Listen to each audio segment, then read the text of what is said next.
Job is to bash patriarchy. That is what I do professionally and personally. So I'm a professional and a personal feminist.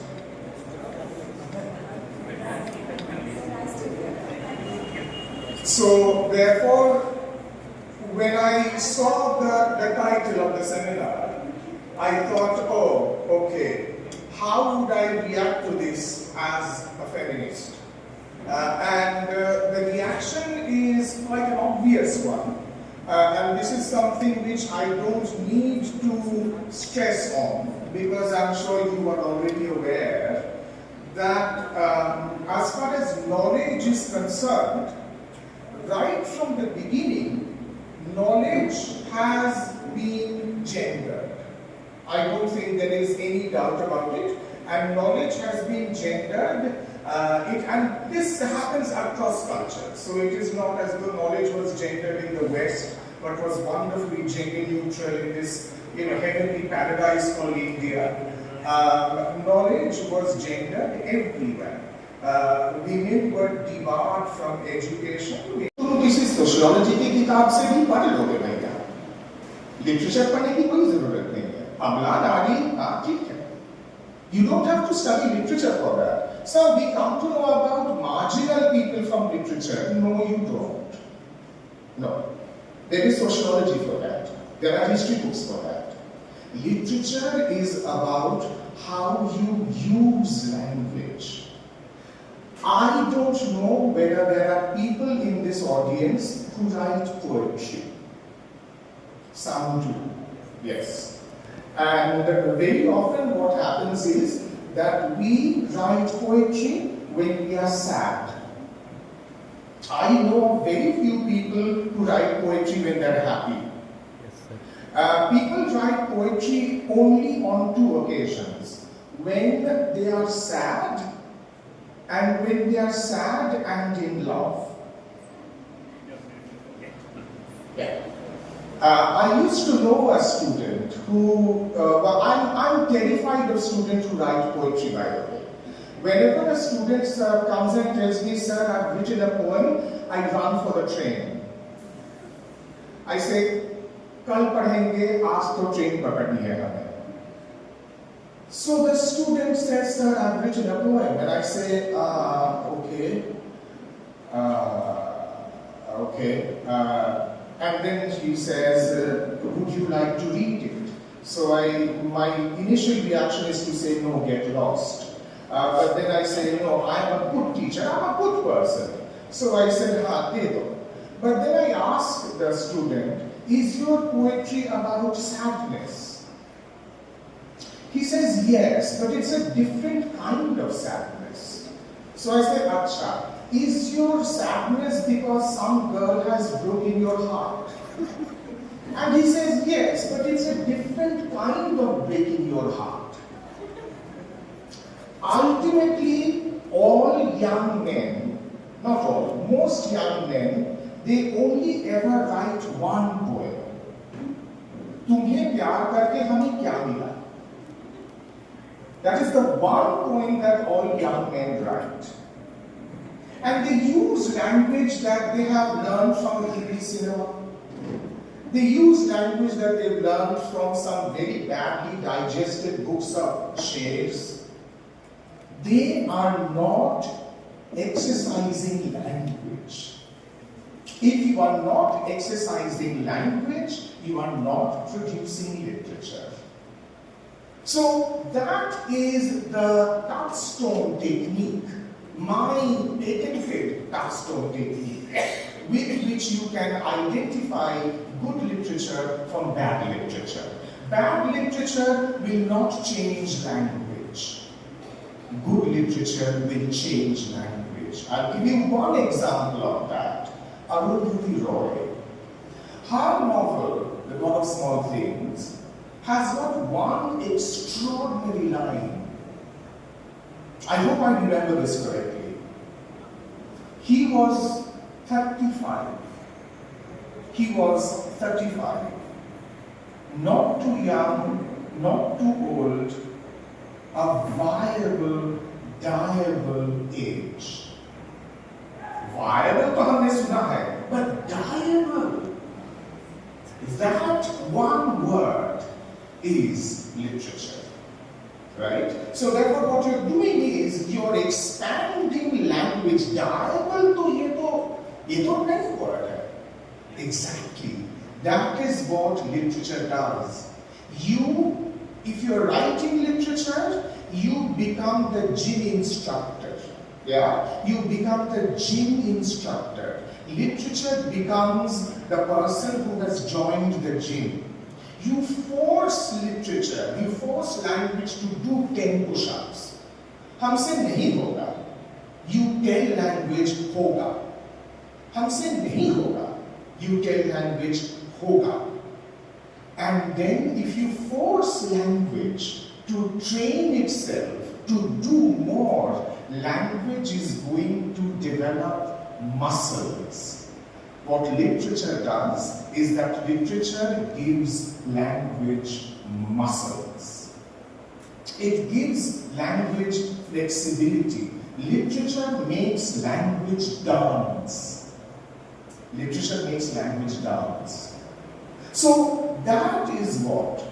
Now what we are going to look at is the way in which literature started being produced during the Renaissance, which was also incorporating new elements. And the one major new element that they were incorporating was science. And there was one particular science that I find is being incorporated by a lot of people, but I'll just mention 3 figures from the Renaissance. One you are already familiar with because it was mentioned yesterday at the keynote address, Francis Bacon. So Francis Bacon you already know. I'll be referring to a little bit about Francis Bacon, but I will be referring to a couple of other people as well. Neither of whom are well known as writers. They are well known as monarchs. So I will be referring to Queen Elizabeth I, and I will be referring to the man who succeeded Queen Elizabeth I, namely King James I. Let us first look at Queen Elizabeth I. Let us see what she is doing over here. Now this particular speech that I am going to read out of, this is a speech that she makes to the Parliament, and the Parliament is called. Queen Elizabeth is at this point very, very unpopular because she has been encouraging a lot of monopolies. She has been granting out monopolies a lot, and which is why the goods in England have become cheaper. The goods in England have become more expensive. So people, because Queen Elizabeth is saying, tin ka monopoly tumhara, wool ka monopoly tumhara. So what that creates is, you have got, so the tin person has no competition. The wool merchant has no competition. If you don't have competition, you can name whatever price you want, people are forced to buy it. So this was the real financial problem that people in Queen Elizabeth I's England were facing. Public were very, very upset. They wanted the Queen to do something about it. And Queen Elizabeth, we don't very often regard her as a very, very wily politician, but she was. She was. And she also used to watch a lot of Hindi serials. You didn't know that. Queen Elizabeth used to be a big fan of ZTV. She used to love watching this Hindi. It's true. Queen Elizabeth used to love watching ZTV, and she models her behavior on the women characters in these Hindi serials. So you know about it. You know what the Queen says? She says, "But I love you." The public says, "हाँ madam, वो तो ठीक है, मगर prices बढ़ रहे हैं. आप क्या मुझसे प्यार नहीं करते?" They say, "Yes madam, we love you, but madam, the prices." And she says, "Do you think it is easy to be a queen? It is hard work. And then this is where she makes this reference. She says, the care and trouble of a crown I cannot more fitly resemble than to the drugs of a learned physician, perfumed with some aromatical savor, or to bitter pills gilded over, by which they are made more acceptable or less offensive, which indeed are bitter and unpleasant to take. What is she talking about? She is talking about the medical sciences during the Renaissance. So she is talking about the sugar-coated pill. She is basically saying, देखने में तो मुझे लगता है कि मैं बहुत खुश हूँ. I'm wearing a crown, I'm wearing this big skirt, I've got 10,000 pounds of jewelry on me, because she really wanted to dress up. You think I'm happy? No. She says, all this that I'm wearing, that is just sugar coating. Being a monarch, that is the bitterness. You people see the sugar coat, you don't see the bitterness. Science. So what she is doing is, she is actually using the medical science as a metaphor. That is the point that I'm trying to make. She's not talking about medicine as such. She's using the idea of medicine to basically say, you think my life is great, my life isn't great. But the metaphor does not stop there. The metaphor continues. Because you see, she says that I am the pill, right? So, all the jewelry that I'm wearing, the dress that I'm wearing, that is the sugar coat. But inside, I carry bitter responsibilities. I carry bitter power. No, but the metaphor doesn't end there. What it means is, I am the pill for the country. If you consume me, you will be healthier. So basically, shut up. Stop complaining, be grateful that I'm your queen, go home. See how incredibly clever she is. She is using the medical sciences to make a point that has got nothing to do with medicine. It has got to do with power. And she is making it so well that at the end of this speech, she tells, the member of the house who is presiding over the meeting, she says, okay, my lord, now I request those of you who wish to kiss my hand may come and do so. She stretches out her hand. There's a long queue of men who are waiting to kiss her hand. All the criticism forgotten, price rise forgotten, angriness forgotten. Nahi mother, madam, bahut dukhi hai. What is interesting is that this is the speech that she makes, and this is her last speech. Very soon afterwards, she's dead. And when she dies, all the price rises, all the wars, everything is forgotten. She becomes Gloriana. She becomes the glorious queen. This speech is published as the golden speech. But what is there in this golden speech? Politics. Basically what it is politics. I'm hundreds of years old, but very well preserved. I am old enough to remember a time when it used to be a pleasure to listen to the debates in Parliament.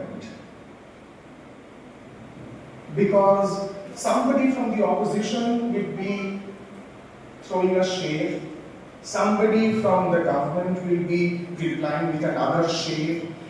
The level of debate used to be so high, so wonderful. So then that doctor would not just be a doctor, that doctor would be a friend. Francis Bacon is talking about that kind of friendship. So you see, Francis Bacon is again not talking about science. He's not talking about medicine. He's talking about friendship. but he's using medicine as a metaphor. That is what I was trying to do. Okay, and finally, for my presentation today, I will go to my favorite king of all times, King James I. Now, the reason why she is talking about herself as, you remember, as the pill. I am the tablet. I am the tablet. I am the bitter pill. Consume me, the country will be well. That is the metaphor. By the time we come to King James, he is not interested in being the pill anymore. He says, I am the doctor.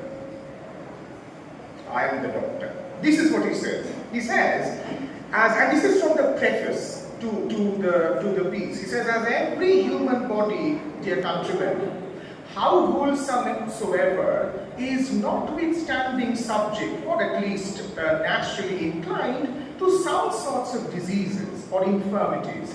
So is there no commonwealth of body politic, how well governed or peaceable soever it be, that lacks the own popular errors and naturally inclined corruptions, and therefore is it no wonder, although this our country and commonwealth, though peaceable, though wealthy, though long flourishing in both, be amongst the rest subject to their own natural infirmities. So here is somebody who is the king, but he is diagnosing the country as a doctor. He says, we all have our diseases. This country has a disease too. This is an incredibly risky thing to do, because please remember that when King James comes to the throne, he is not exactly very, very popular. Because the English, as you know from your reading of literary history, the English hate the Scots. They hate the Scots. The English, they hate everybody. They hate the Scots, they hate the Irish, they hate the Welsh. Yeah. They only love themselves. So therefore, remember that the king was already very, very unpopular.